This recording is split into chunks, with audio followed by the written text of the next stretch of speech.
Magsitayo ang lahat.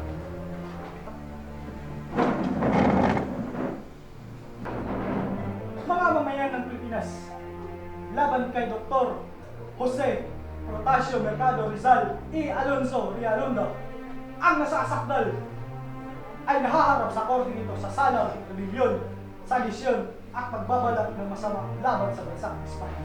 Siya ay sinasampahan ng Kastilang otoridad sapagkat di umano'y siya ay nasasangkot ang nasasakdal sa pakikipagsabuatan sa mga kasapi na kalipunan sa pag-aaklas laban sa pamahalang Espanya. Ngayon, maaari na ibigay ng prosekusyon ang kanyang panig.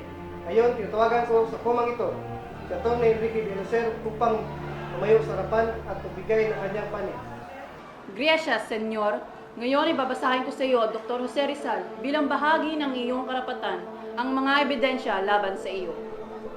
Una, sumulat si Antonio Luna kay Mariano Ponce na nagpapatunay ng iyong koneksyon sa kampanya para sa reforma sa Espanya.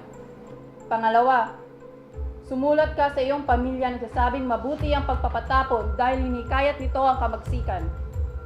Pangatlo, sumulat si Marcelo del Pilar kay Diodato Arellano na nagpapatunay na may kinalaman ka sa propaganda laban sa Espanya. Pang-apat, sumulat ka ng isang tulang pinamagatang kundiman na naghihikayat ng himagsikan. Panlima, sumulat si Carlos Oliver sa hindi matukoy na isang tao na naglalarawan sa iyo bilang isang taong magpapalaya sa Pilipinas. Ika-anim, isang dokumentong masunika na nagpapatunay sa iyong mapaghimagsik na serbisyo.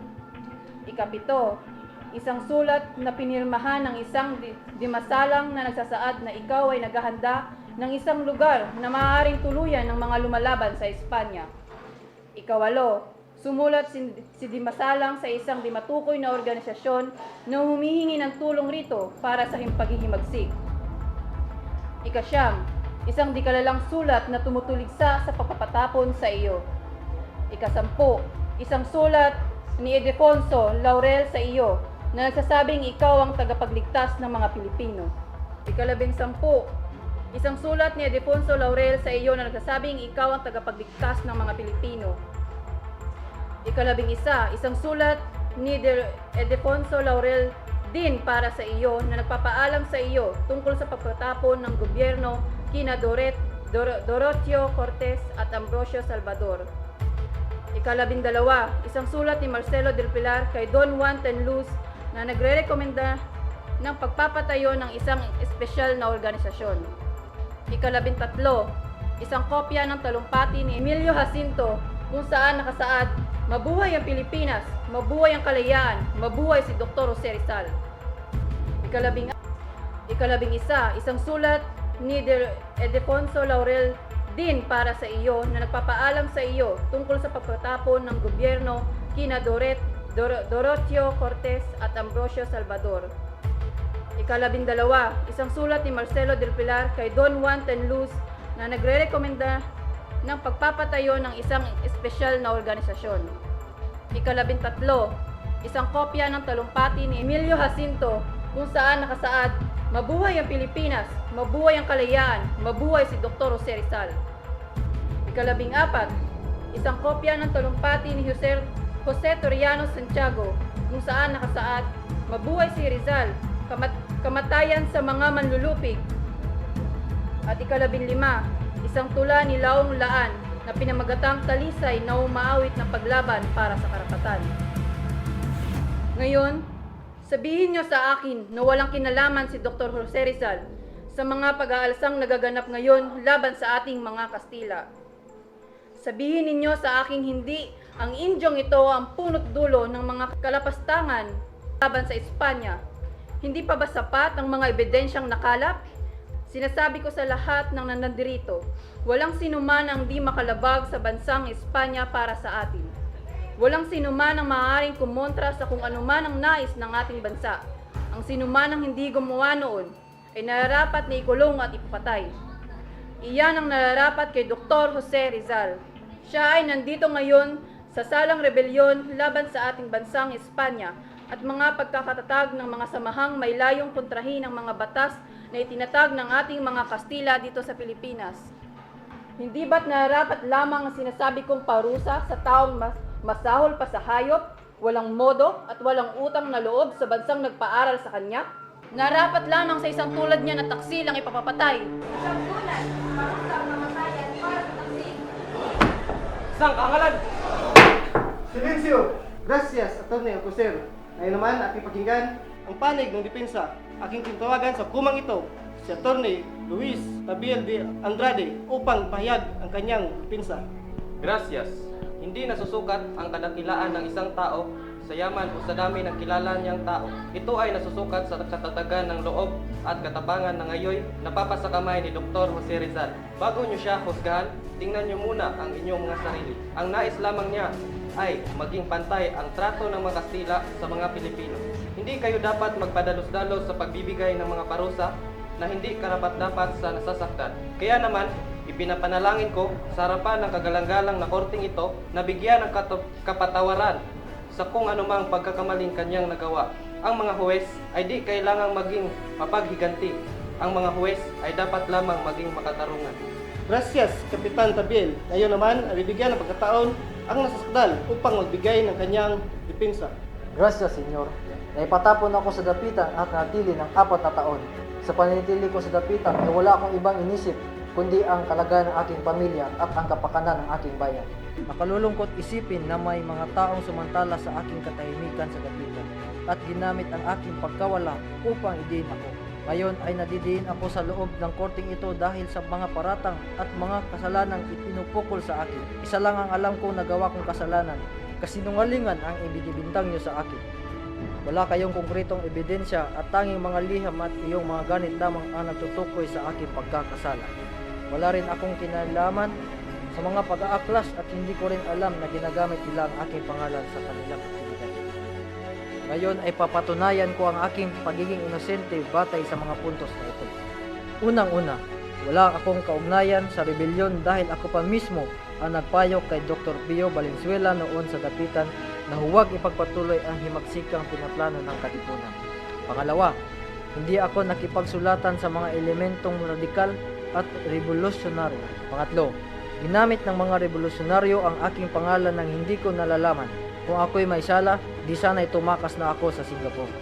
Pang-apat, kung may kaugnayan ako sa revolusyon, di sana'y tumakas na ako sakay ng isang bintang moro at di na nagpatayo ng tahanan, ospital at bumili ng lupain sa dapitan. Panlima, kung ako ang pinunong revolusyon, bakit hindi ako kinonsulta ng mga revolusyonaryo?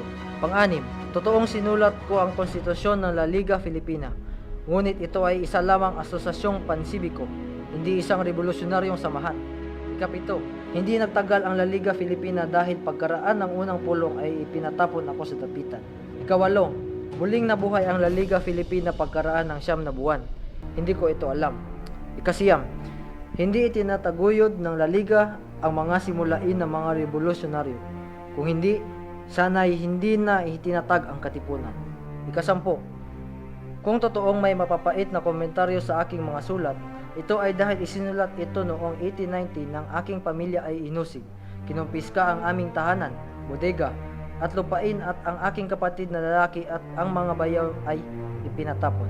At panghuli, hindi totoong pinukaw ng aking talumpati ang revolusyon, gaya ng ipinaparatang ng mga testigong gusto kong makaharap. Alam ng mga kaibigan ko ang aking pagtutol sa armadong revolusyon. Bakit nagpadala ang katipunan ng isang sugo sa dapitan na hindi ko kakilala? Dahil yaong mga kakilala ko ay batid na hindi ko sasaang ayunan ang anumang kilusang marahas. Napakarami ko pang maaaring sabihin na magpapatunay sa aking pagkakawalang sala. Ngunit sana'y gamitin niyo ang inyong mga utak upang magawa ang tama. Silencio! Magkakaroon muna ng isang deliberasyon ukol sa kaso ni Dr. Jose Rizal. Pabalik ang hukbong militar katapos ng ilang minuto upang ipaalam kung ano ang magiging resulta ng deliberasyon. Hindi dapat natin ito pagtalunan pa. Kailangang hatulan kamatayan si Rizal sa krimeng kanyang ginawa. Ayon kami dyan. Panahon na upang tuldukan ang mga himagsikan laban sa atin. Sang-ayon ako sa kaparusahang kamatayan. Sang-ayon din ako. Abay oras na upang tanggalin sa ating landas yang indiyo na yan. Itutuloy ko ang sentensyang kamatayan kay Rizal.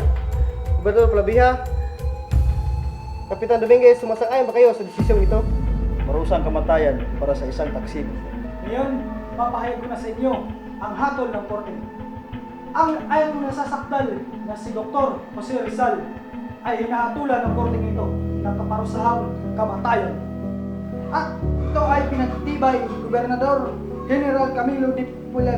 Pulaviha at ipapatupad sa ika-30 ng Desyembre sa 1896 na City ng umaga sa Bagong Bayan. So, order.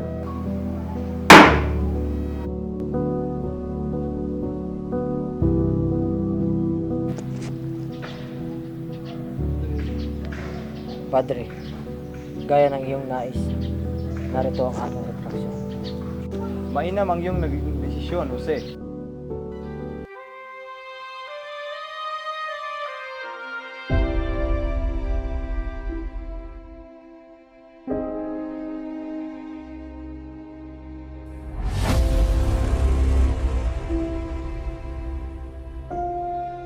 Masama bang lumaban para sa kalayaan?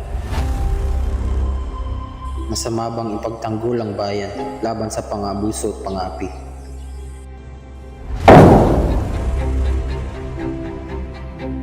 Masama bang magsalita para sa mga takot mga tuwiran? Kasalanan bang ilantad ang mga katiwalian na nangyayari sa ating bansa?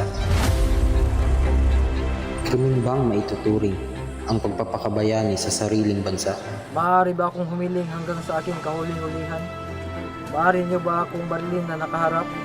Imposible! Ipinag-uutos sa amin ng general na ikay babarilin namin habang ikay nakatalikod. Kung gayon ay huwag niyo akong barilin sa aking ulo. Consumatum est! Preparar! Apuntar! Disparar! Hinihingi ng tao ang mamatay upang tubusin ang animoy patay na bayan. Ang hagulgol na iyak nito sa sakit na nadarama